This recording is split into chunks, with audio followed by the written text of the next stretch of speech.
La selva de Yucatán. Después de la Amazónica, es la selva más grande de América.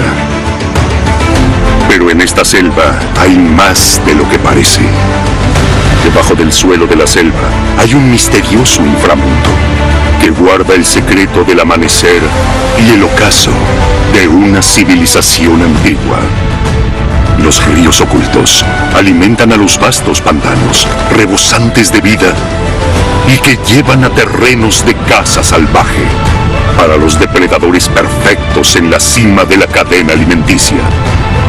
Este extraordinario laberinto subterráneo respira vida en la jungla, donde las cuevas estallan en un gran atracón nocturno y los animales escurridizos luchan por sobrevivir en un mundo perdido entre los árboles. Paisajes no descubiertos. El mundo perdido de Yucatán.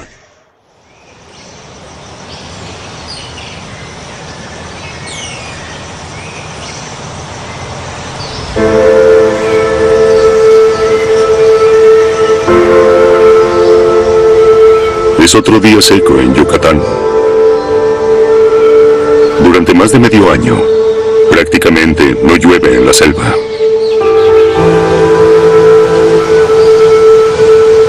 Y eso es un desafío para este joven.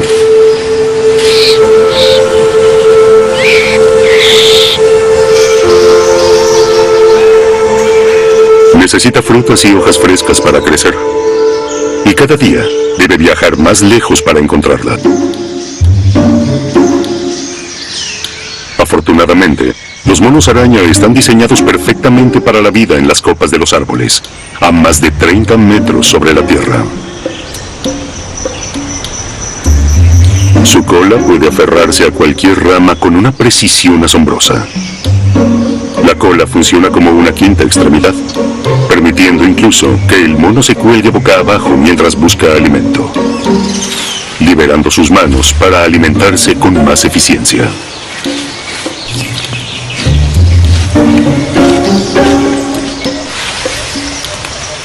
El joven mono atraviesa el dosel arbóreo, buscando comida y esperando que lleguen las lluvias.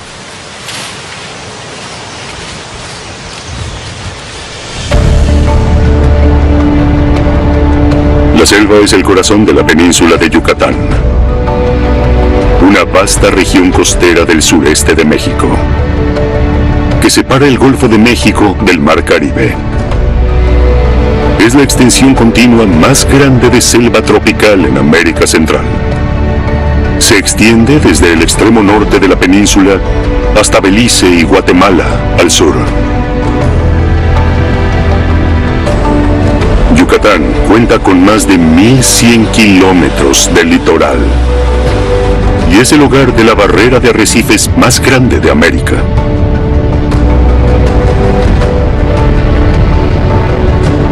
El arrecife mesoamericano se extiende por más de 100 kilómetros y proporciona un refugio para corales deslumbrantes.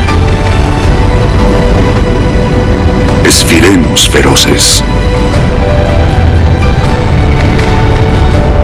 Poderosos tiburones nodriza. Y tortugas carey en peligro de extinción.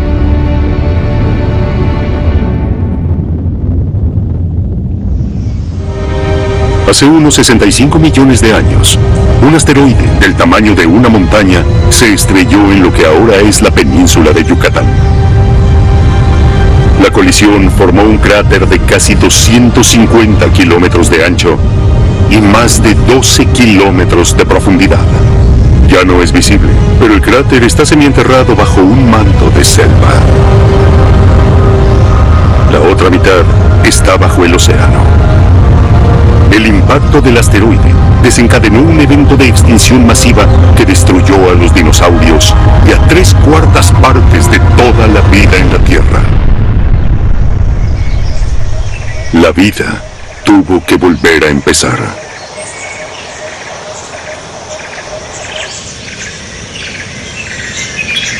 Ahora, Yucatán es el hogar de más de 350 especies de aves.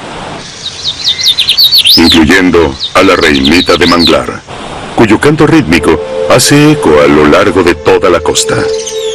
Es un centro de biodiversidad donde la evolución se ha desatado. Lo que hace a esta región aún más extraordinaria es que hay secretos increíbles ocultos bajo el dosel de la selva. En estas colinas exuberantes, lo que parece ser otra cresta cubierta de selva, en realidad es la evidencia de un imperio perdido.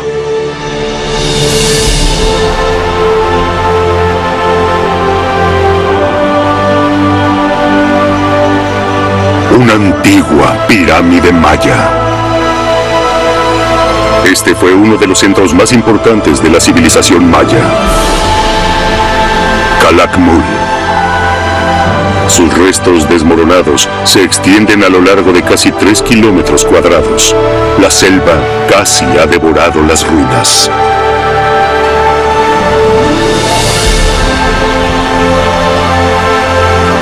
El musgo cubre casi todas las superficies. Los árboles gigantes reclaman en silencio por lo que alguna vez fue una metrópolis en auge. La capital del Reino Serpiente. En el centro de este imperio que alguna vez fue poderoso, se encuentra un testimonio perdurable de la antigua ingeniería maya. La Gran Pirámide de Calakmul. Los mayas fueron los constructores de pirámides más prolíficos de la historia. Por cada pirámide que construyeron los egipcios, los mayas construyeron 10. Cada una fue diseñada como una montaña sagrada que albergaba una entrada al inframundo maya. Esta pirámide elevada, construida con herramientas de piedra hace más de 12 siglos, era una puerta de entrada maya hacia la inmortalidad, un lugar para hablar con los dioses.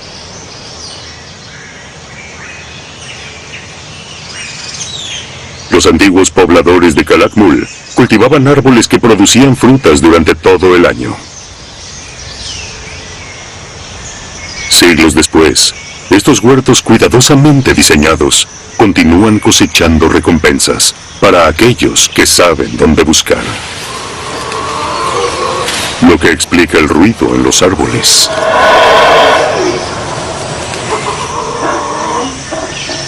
El silencio de la selva es interrumpido por uno de los sonidos más fuertes del reino animal. El grito del mono aullador.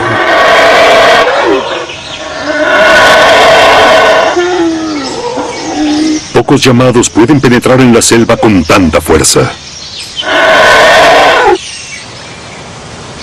Cuando varios aulladores rugen en grupo, el estruendo se puede escuchar hasta casi 5 kilómetros de distancia. Los monos aulladores tienen gargantas grandes y cámaras vocales especializadas similares a las conchas, que ayudan a subir el volumen de sus llamados estridentes.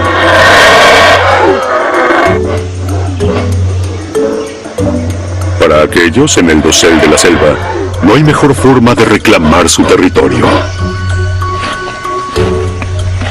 Su aullido sirve como una advertencia para alejar a otros monos, para evitar conflictos por los alimentos, porque esta manada ha encontrado su Edén.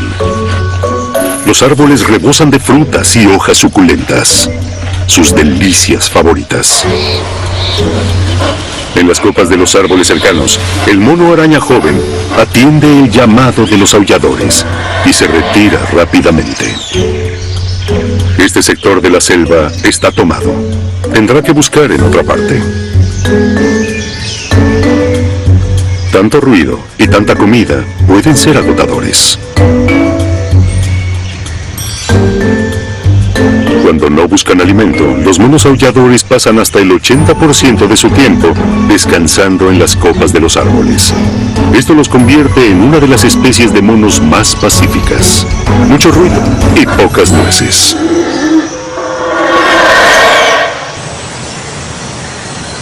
Hoy, las ruinas de Calakmul ya no son el hogar de la civilización maya. sino de una familia de pavos ocelados iridiscentes. Una especie endémica de Yucatán.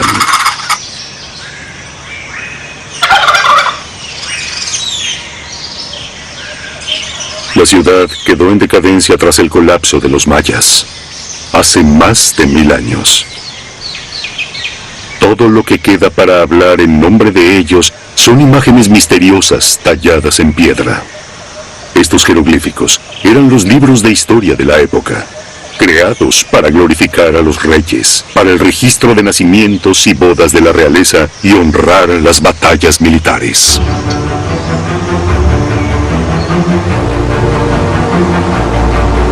A mediados del siglo VI, Calakmul estaba atrapada en un conflicto sangriento con la ciudad vecina de Tikal. En el año 695, Tikal atacó, liderada por un rey joven, cuyo nombre significaba Dios que despeja el cielo. Calakmul levantó a su ejército de serpientes para contrarrestar el ataque de Tikal. Pero las serpientes fueron aplastadas, así como también los sueños de un imperio serpiente eterno. Sin embargo, fue en esta antigua ciudad que la dinastía serpiente se elevó a su máxima gloria, como el reino maya más grande y poderoso de la historia.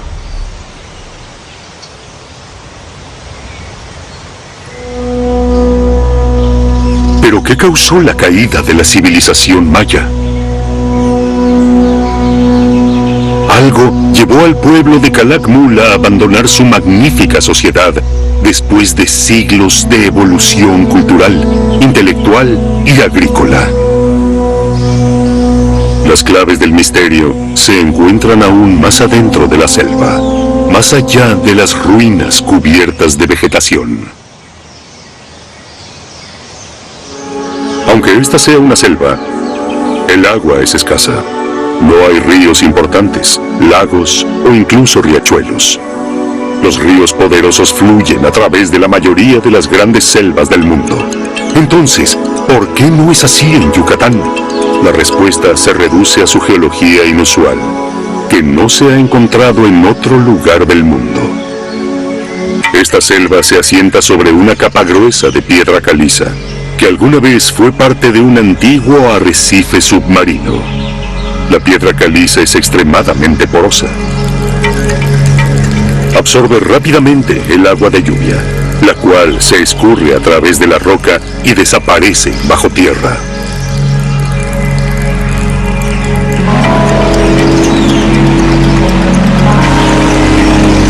Los arroyos pequeños, alimentados por las lluvias estacionales, también escapan bajo la tierra, hacia las cuevas y sumideros de piedra caliza que abundan en Yucatán.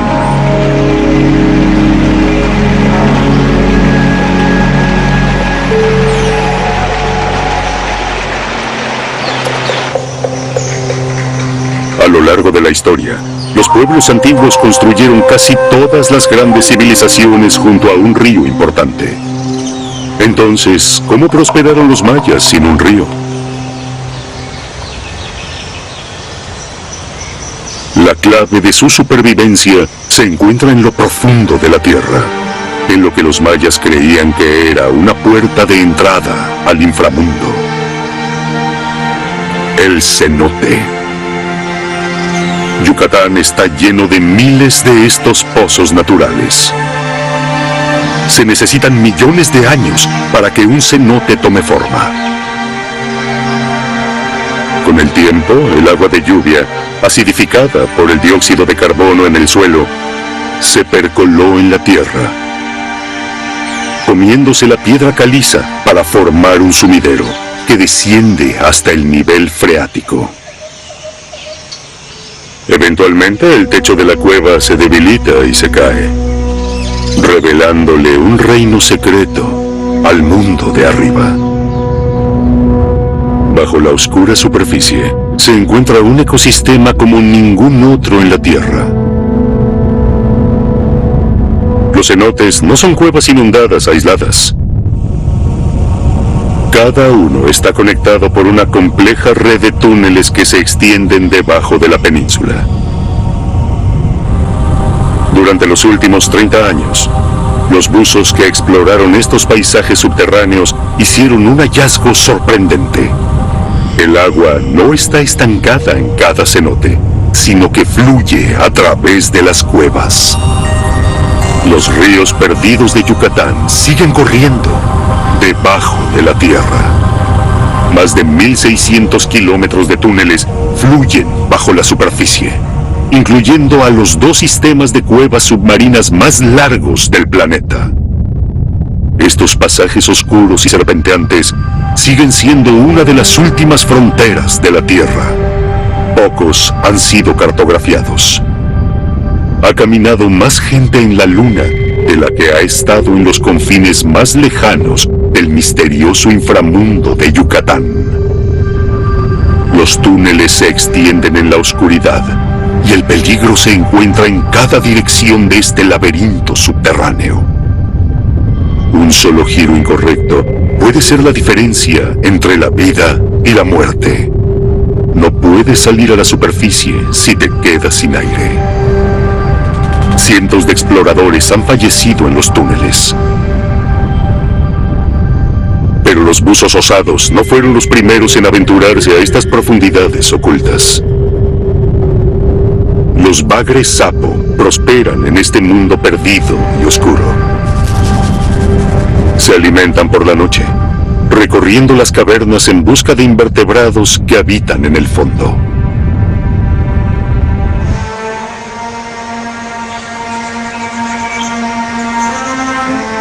Se cree que al menos 3.000 cenotes están ocultos debajo del espeso dosel de Yucatán. Cada uno alberga pistas sobre los secretos de los mayas. En el lenguaje maya, cenote significa pozo sagrado. Todas las grandes civilizaciones mayas se construyeron alrededor de estos pozos inundados, los cuales fueron temidos y venerados por los mayas. Ellos consideraban a los cenotes como bocas que se abrían hacia un inframundo habitado por los dioses. Todo, desde la fertilidad hasta la lluvia y los rayos, se originó en este inframundo.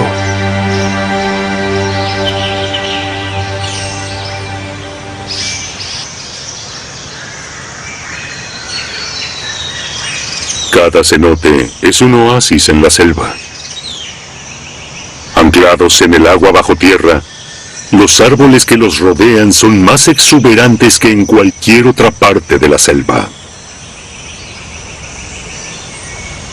El sumaque venenoso, o chechén, libera toxinas que pueden causar irritación y sangrado. Algunas personas afirman que les da alergia solo al caminar bajo su sombra.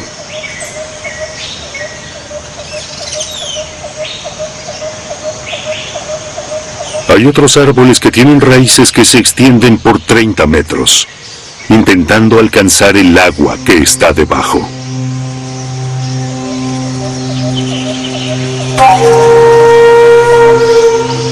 Los cenotes les dieron a los mayas el agua potable que les daba vida.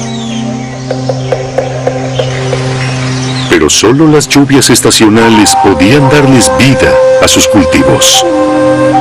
Para una civilización que dependía de la agricultura, una sequía prolongada podía significar la muerte. La escasez de agua en la superficie significaba que tenían que idear maneras de sobrevivir a las sequías anuales, que se daban en la temporada seca, de diciembre a mayo. Utilizaban las cuencas de tierras bajas como receptáculos naturales que se llenaban de agua durante la temporada de lluvias. Como un reservorio moderno, la aguada o piscina de temporada proporcionaba agua para la vida diaria en Calakmul.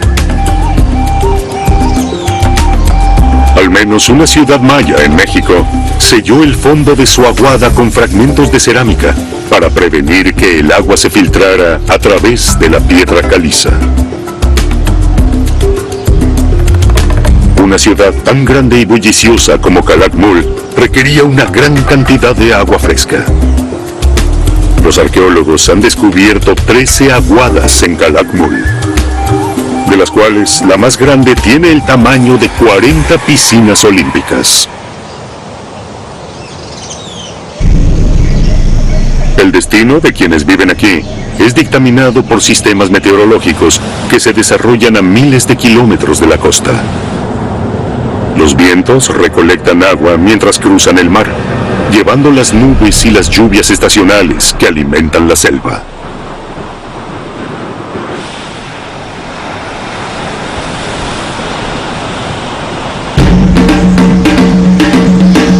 Los antiguos mayas le ofrendaban sacrificios a Chak, el dios de la lluvia que vivía en las profundidades de los cenotes. Los mayas creían que las aguas sagradas de la creación fluían de estas cuevas subterráneas. Durante la temporada seca, las ofrendas, como las cerámicas, herramientas de piedra e incluso personas, se intensificaban, en un intento de los mayas por terminar la sequía y evadir la caída de su civilización.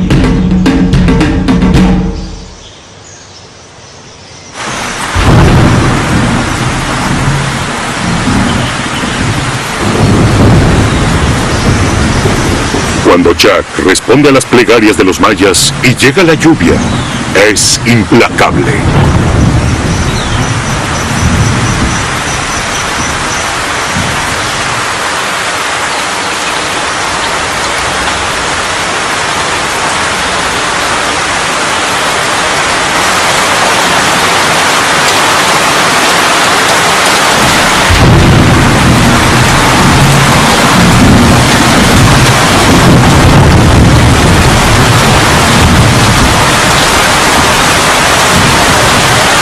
Desde junio hasta noviembre, Yucatán recibe aproximadamente 1000 mililitros de lluvia.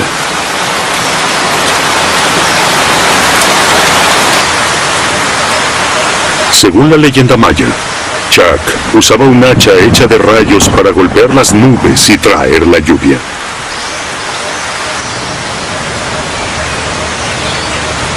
Incluso hoy en día los granjeros mayas acuden a Chak para pedir el regalo de la lluvia, con la esperanza de tener una cosecha abundante.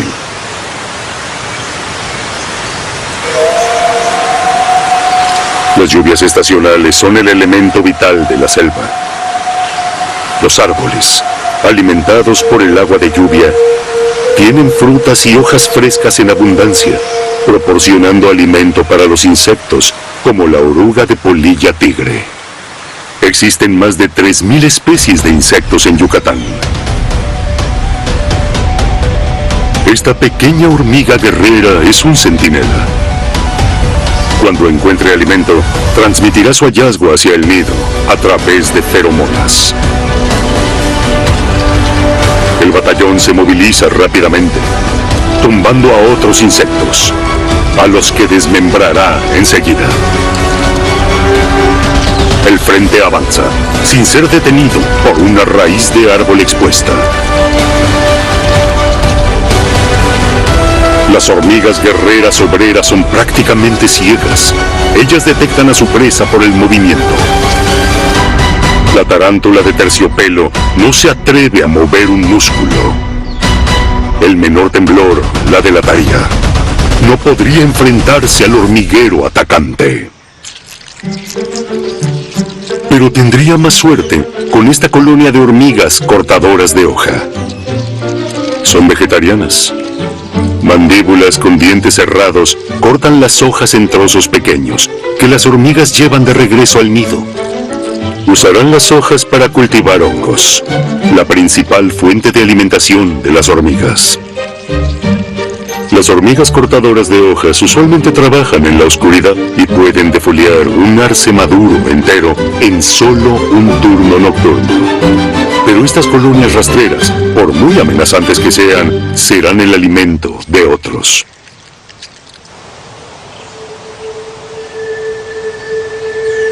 Casi enterrada por la selva, esta cueva de piedra caliza es el hogar de uno de los espectáculos más impresionantes de la naturaleza. Antes de que la península de Yucatán se elevara sobre el nivel del mar, La cueva era un río subterráneo. Hoy en día se extiende casi 1 kilómetro hacia la oscuridad total. Las serpientes de cascabel y boas constrictoras se ocultan en las sombras. Por ahora, la cueva está en silencio. Los loros trinan en la selva, anticipándose a lo que está a punto de suceder. De la boca de la cueva emergen unas cuantas docenas de murciélagos. Luego salen más. Y más. Cada segundo, miles de murciélagos salen de la cueva. Este es el volcán de los murciélagos.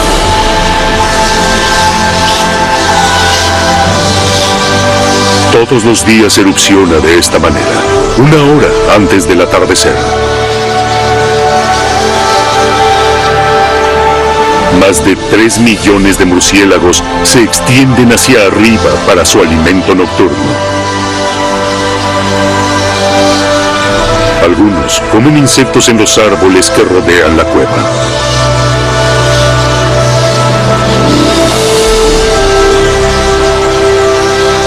Los murciélagos forman un tornado viviente más alto que un edificio de 10 pisos.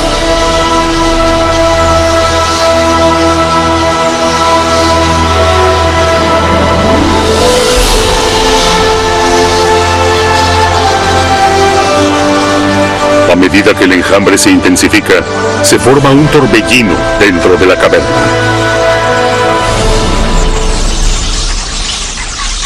La potencia colectiva de los murciélagos genera una ráfaga de viento que sacude los árboles.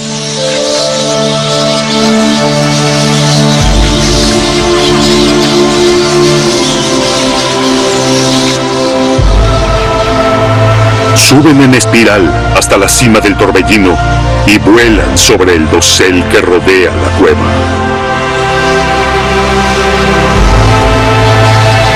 La erupción se divide en 2 corrientes que se mueven en direcciones opuestas. De esta manera pueden dividir el botín nocturno. Los antiguos mayas asociaban a los murciélagos con la muerte. Para ellos, el enjambre nocturno emergía de un inframundo fantasmal. Pero estos murciélagos están más relacionados con el ciclo de vida de Yucatán. Cada noche, los murciélagos consumen 30 toneladas de insectos, que de lo contrario, destruirían los cultivos locales y arrasarían con los árboles. Cada murciélago puede comer su propio peso en insectos en una sola noche. Es un servicio esencial que evita que el bosque sea invadido por insectos.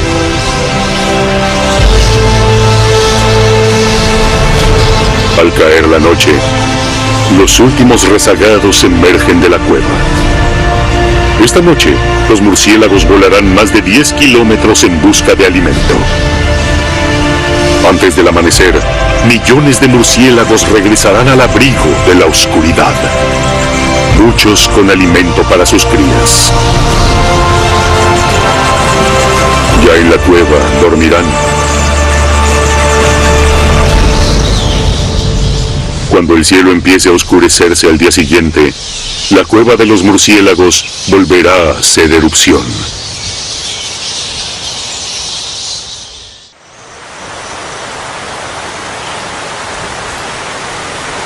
Las lluvias estacionales que alimentan el ciclo de vida de Yucatán permitieron que los antiguos mayas se fortalecieran. Pero, ¿qué no vino con las lluvias? En la profundidad de los cenotes sagrados se encuentra la evidencia científica de los eventos catastróficos que provocaron la caída de los mayas. Cada descenso a un cenote revela una notable línea de tiempo geológico del pasado reciente y distante.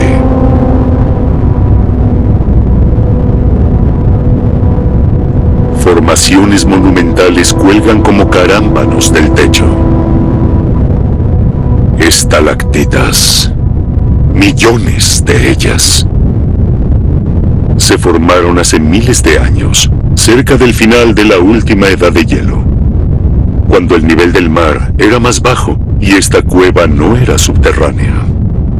Cuando el planeta se calentó, los glaciares se achicaron y el nivel del mar aumentó, inundando las cuevas. Pero cuando las cuevas estaban secas, la piedra caliza se disolvió en el agua subterránea, depositada en la roca como calcita.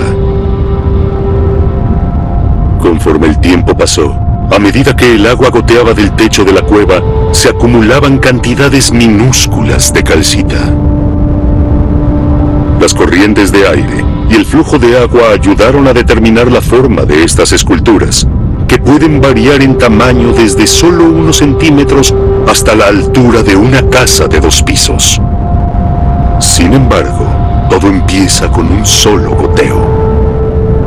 El agua rica en minerales que gotea en el suelo de la cueva crea estalagmitas, las cuales crecen como conos de tráfico. Las estalagmitas crecen más rápido en los años que llueve más, proporcionando un registro confiable de las tendencias históricas de precipitación. El análisis científico de las estalagmitas revela que entre el año 1020 y 1100, el Imperio Maya sufrió su período de sequía más largo en más de 2000 años. Los cenotes, las aberturas inundadas hacia estas cuevas subterráneas, se secaron, privando a los mayas de su fuente principal de agua dulce. La sequía de 80 años que devastó a Yucatán fue catastrófica. Con ella llegaron el fracaso de los cultivos, el hambre, la migración masiva y la muerte. Eliminó a más del 80% de la población. Cuando los conquistadores españoles llegaron en el siglo XVI, las ciudades como Calakmul ya habían sido abandonadas. La selva devoró los restos de una gran civilización.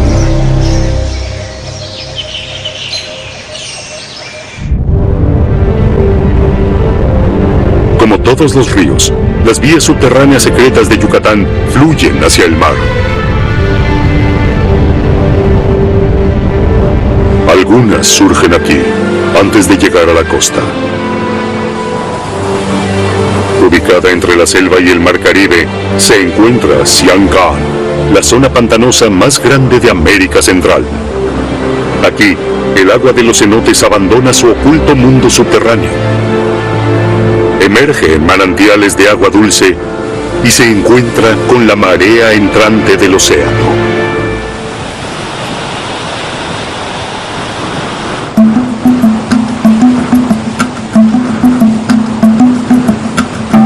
En lenguaje maya, Sian Ka'an significa lugar donde empieza el cielo.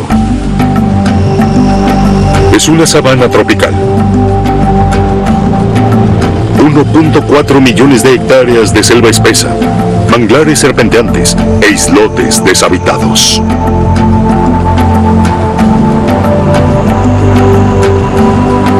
Islas boscosas, conocidas como petenes, emergen del pantano.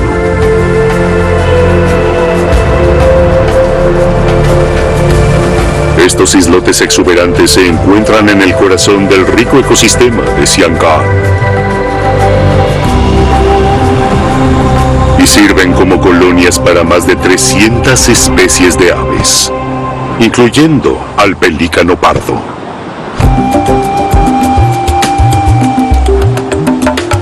Los mayas dragaron estos canales a mano hace casi 1200 años para impulsar el comercio marítimo al conectar a los pueblos de la selva con los puertos costeros.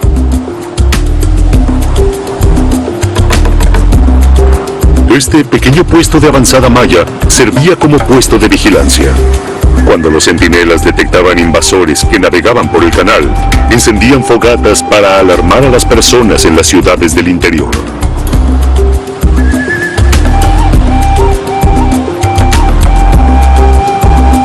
El puesto de vigilancia tiene un cocodrilo tallado, símbolo de nuevos comienzos y potenciales.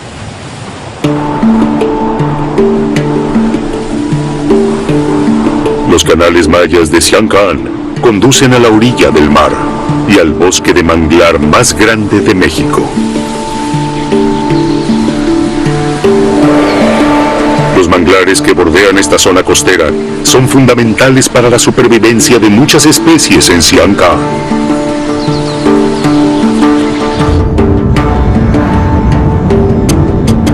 Son un refugio para los peces jóvenes y un escudo que defiende a la ribera de la erosión y de las tormentas tropicales.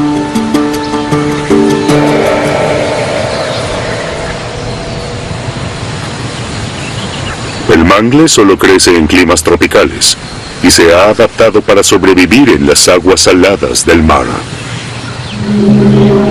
El agua salada puede matar a las plantas con facilidad, pero los mangles son sobrevivientes. Sus raíces filtran gran parte de la sal del agua. Sus glándulas especializadas sudan la sal restante. Entonces la lluvia las lava. Algunos mangles canalizan la sal hacia sus hojas más viejas, que luego se vuelven amarillas. Eventualmente se caen y se descomponen, creando cimientos para la cadena alimenticia del ecosistema del manglar. Pero para que los mangles prosperen, deben hacer todo lo posible para asegurar la supervivencia de la siguiente generación.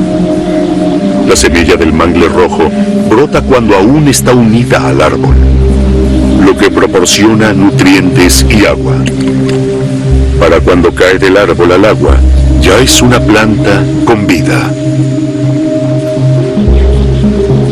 Esta viajera resistente puede flotar en el agua del mar durante un año sin morir. Cuando llega a un sector arenoso, se arraiga y crece, ayudando a colonizar un nuevo bosque de manglar, que a menudo está lejos de su hogar.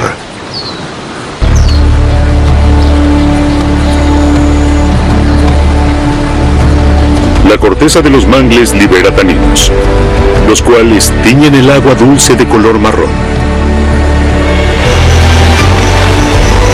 Finalmente, el agua que comenzó su viaje a miles de kilómetros en la selva espesa y que luego fluyó a través de un inframundo misterioso, llega a su destino final, el Mar Caribe.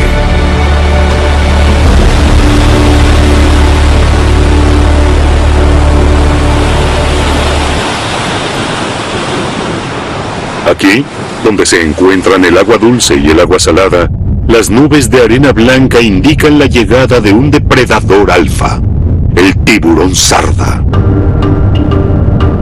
Las entradas de agua dulce de Yucatán son criaderos para las hembras embarazadas. Ella eligió este lugar por un motivo muy inteligente. Las otras especies de tiburones que querrían cazar una cría de tiburón sarda simplemente no pueden entrar a estas lagunas de agua dulce. No sobrevivirían. Los tiburones evolucionaron en océanos de agua salada durante cientos de millones de años y necesitan agua salada en sus cuerpos para mantenerse flotando. Pero ¿cómo un tiburón sarda puede vivir en agua dulce? Ellos han desarrollado riñones que reciclan la sal dentro de su cuerpo. Cuando los tiburones sarda jóvenes sean lo suficientemente grandes, dejarán estas lagunas de agua dulce y se dirigirán al mar. Bajo estas aguas turquesas se encuentra uno de los ecosistemas más impresionantes de Yucatán, el arrecife mesoamericano.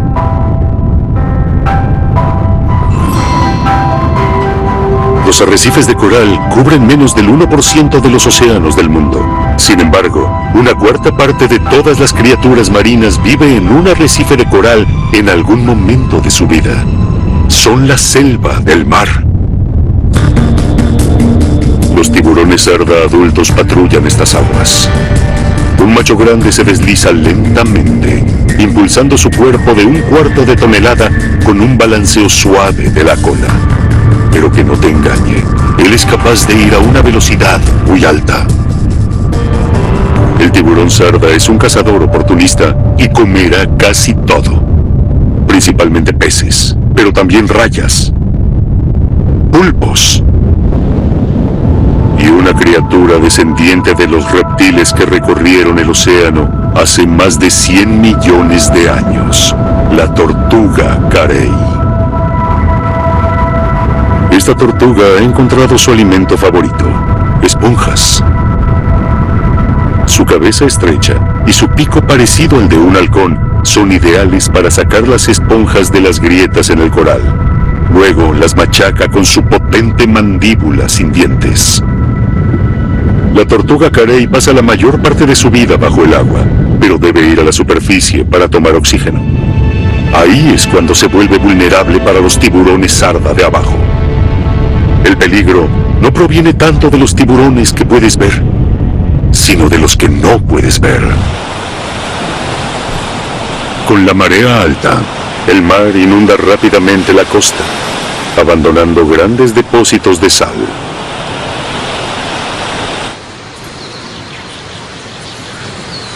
Estas lagunas salobres, en el extremo norte de la península, son 2 veces más saladas que el mar.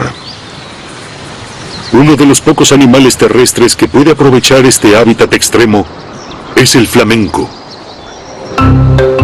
Sus pies palmeados recortan el fondo fangoso para remover su fuente principal de alimento, las artemias, pequeños crustáceos que pueden sobrevivir en aguas hasta 9 veces más saladas que el mar. Como todos los flamencos, estos nacieron con plumas blancas, que después se volvieron grises. Su plumaje sonrojado proviene de un pigmento orgánico que se encuentra en las artemias. Sin estas pequeñas criaturas, los flamencos perderían eventualmente su color rosado. La búsqueda de artemias requiere una postura torcida e incómoda. El flamenco sumerge su cabeza al revés, usando su pico superior doblado para recoger el alimento. Como un pistón, su lengua bombea agua rápidamente hacia su pico y luego le expulsa por los costados. Una cortina de cerdas en forma de peine en su boca filtra las artemias y las algas del agua salada.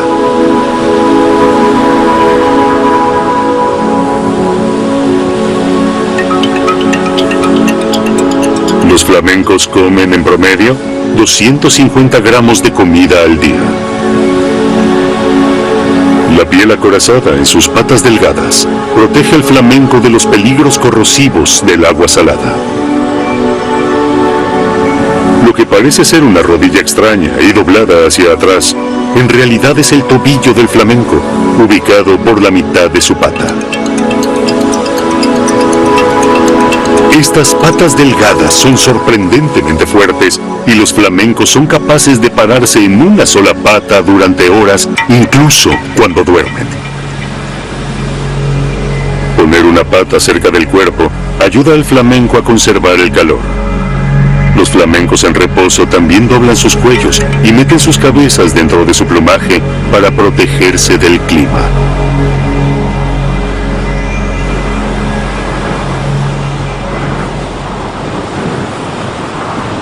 Ellos se sienten atraídos a este tramo del norte de Yucatán debido a sus canales tranquilos y aislados.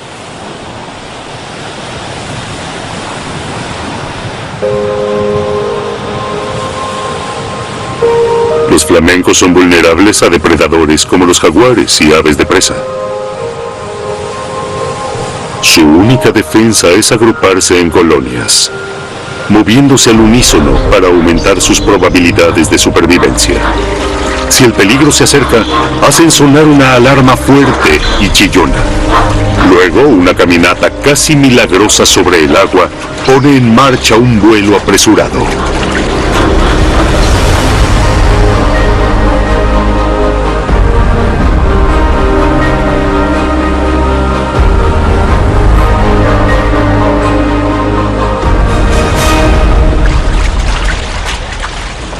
este comportamiento defensivo les ha servido bien. Los flamencos se encuentran entre las familias de aves más antiguas. Hay fósiles parecidos a los flamencos modernos que datan de al menos 30 millones de años. Aunque pueden alimentarse en el agua salada, a los flamencos no les gusta que las partículas de sal se acumulen en su plumaje. La sal en las plumas puede dificultar la capacidad de los flamencos de mantenerse impermeables y aislados. Incluso puede impedirles volar. Ellos necesitan darse un baño de agua dulce regularmente y acicalarse para mantenerse en las mejores condiciones. Por la noche, ellos dejan el área donde se alimentan para pasar la noche en una laguna poco profunda, alimentada por un manantial subterráneo de agua dulce. Según la creencia maya, el sol muere cada noche. Atraviesa el mundo subterráneo y vuelve a nacer en el mar oriental.